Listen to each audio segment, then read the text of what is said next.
मी कल्याणकर सामाजिक संस्था गेल्या 9 वर्षांपासून ही उल्हास नदी प्रदूषणमुक्त व्हावी, या नदीतील जलपर्णी काढावी, इथले सांडपाण्याचे केमिकलचे जे नाले आहेत हे बंद व्हावेत, याची सातत्याने आंदोलन करतात.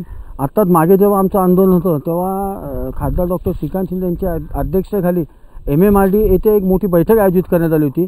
त्या बैठकीला महाराष्ट्राचे चीफ सेक्रेटरी असीम गुप्ता सर असोत किंवा जिल्हाधिकारी असोत, कमिशनर असोत, संबंधित सर्व अधिकाऱ्यांची एक मीटिंग झाली होती व त्यात असं ठरलं होतं की महाराष्ट्रातली जवळपास सर्वच नद्या ह्या प्रदूषित आहेत. सर्वच नद्यांमध्ये जलपर्णीची समस्या आहे.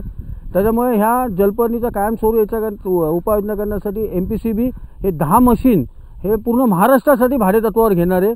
म्हणजे आंदोलनाचं एक फलित असलं की नुसतं उल्हास नदी किंवा वालधुनी नदीच नाही तर महाराष्ट्रात जेवढ्याही नद्या प्रदूषित आहेत जिथे जलपर्णी त्याच्यासाठी ह्या नद्या ह्या 10 मशीन ज्या मागवण्यात येणार आहेत त्यातली ही पहिली मशीन आहे जी उल्हास नदीत आज आपण ती जलपर्णी काढण्यासाठी इथं घेऊन आलेलो आहोत. तसेच ह्या नदी प्रदूषण होण्याचं जे सर्वात मोठं कारण आहे म्हणजे दूषित प्रदूषणाचे जे नाले, सांडपाण्याचे नाले असो, केमिकलचे नाले असोत किंवा तर ह्या नेहमी याच्यावर उपाययोजना करण्यासाठी नेहमी महानगरपालिका असतो किंवा तुमच्या नगरपालिका असो किंवा जिल्हा परिषद असो यांच्याकडे निधीची कमतरता असते.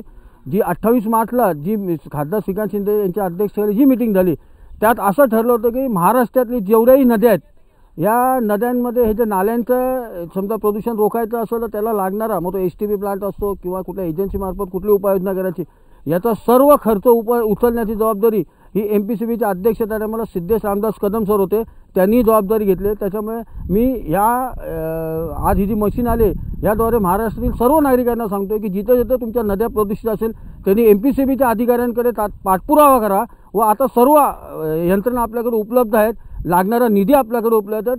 याच्यापुढे आपल्या महाराष्ट्रातील नद्या अशा प्रदूषणमुक्त न होता आम्हाला शुद्ध पाणी मिळतील अशा नद्या आपण वाचूयात. चला नदी वाचूया या उपक्रमांतर्गत पूर्ण महाराष्ट्रातील सर्व जागरूक नदीप्रेमींनी याचा नक्कीच या ज्या सिस्टीम आहेत यांचा नक्की वापर करून घ्यावा. धन्यवाद.